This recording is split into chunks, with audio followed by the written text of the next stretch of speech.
Emmanuel Ducrot, je me tourne vers vous du journal L'Opinion, le gendarme boursier. On en a beaucoup parlé ces derniers jours de FTX, la plateforme de crypto-monnaie américaine qui valait 32 000 milliards de dollars. Non, 32 1000 milliards, milliards, 32 ça c'est suffit, déjà pas mal. 3 zéros de Mmh. trop. Donc elle a dû se déclarer en faillite. Et donc le gendarme boursier, l'autorité des marchés financiers, s'intéresse de près à ce qui s'y passe. On sait que la justice flaire des malversations autour de la chute de FTX. Il pourrait y avoir des dégâts collatéraux en France. Ouais, ce sont nos confrères des Échos qui relatent cette information intéressante. L'autorité des marchés financiers, notre gendarme de la bourse, donc, a envoyé un questionnaire à une cinquantaine d'acteurs français enregistrés comme prestataires de services sur actifs numériques PSAN. En gros, c'est un agrément qui est obligatoire pour proposer de l'achat et de la vente de crypto-monnaies en Alors France. en deux mots, on rappelle, c'est quoi une crypto-monnaie? Alors, c'est une monnaie numérique qui est créée de pair à pair, c'est-à-dire par un accord commun, sans banque centrale et qui repose sur un réseau informatique et un cryptage. Le bitcoin, c'est le plus célèbre. C'est devenu un actif financier qui s'achète, qui se vend. Et en France, cela se passe par des acteurs pas forcément connus du grand public, comme B2C2, Jump Trading, Wintermute, CoinHouse, Just Mining.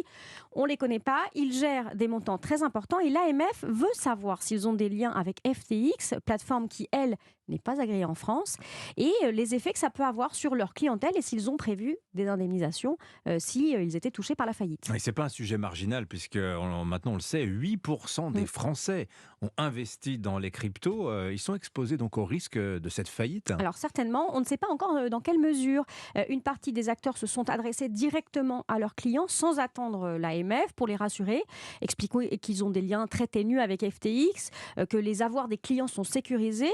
D'autres expliquent qu'ils ont bien des fonds engagés sur la plateforme FTX, mais de façon limitée, ce qui représente un risque acceptable selon eux au vu de la masse des fonds gérés. L'AMF va maintenant trier, mais il est bien plus difficile de savoir où sont les liens indirects via des intermédiaires, et là, il pourrait y avoir des effets qu'on ne mesure pas encore. Ah ouais, c'est là qu'on arrive sur les questions de risque systémique parce qu'on voit que ça ne se limite pas donc à ce petit secteur des crypto-monnaies, hein. Et non parce que les investisseurs institutionnels, c'est comme ça qu'on appelle les grandes banques, les fonds de pension, se sont eux aussi intéressés aux crypto-monnaies. Ils en ont mis des petites doses dans leur portefeuille. Alors il n'y a sans doute pas de risque systémique, parce que ça reste un tout petit marché, mais comme il est à la mode, ce marché, le risque s'est diffusé un peu partout et sans filet de sécurité parce que la régulation sur les crypto-monnaies est émergente en Europe et ailleurs dans le monde, c'est le Far West. Le comité de Bâle sur le contrôle bancaire voudrait d'ailleurs plafonner les avoirs des banques en crypto-monnaie pour éviter que le risque ne devienne trop grand. Ça rappelle des souvenirs tout ça, hein, quand même, hein. Oui, pas des très bons, hein. La crise des subprimes avait commencé comme ça, des créances insolvables qui avaient été mixées dans des quantités de produits financiers qui avaient métastasé et causé d'énormes dégâts dans toute l'économie par effet domino. Ça rappelle aussi les ravages de l'affaire Madoff. Mm. 50 milliards d'actifs frauduleux seulement qui avaient été saupoudrés un peu partout et ça avait suffi pour que des fonds et des entreprises tombent. Les cryptos, c'était nouveau, c'était sexy et ça a attiré un public pas toujours averti qui a cru aux belles histoires comme celle de FTX, un peu ébloui, sans trop se poser de questions. Mais une faillite frauduleuse, même high-tech, même blockchainée, ça reste une faillite.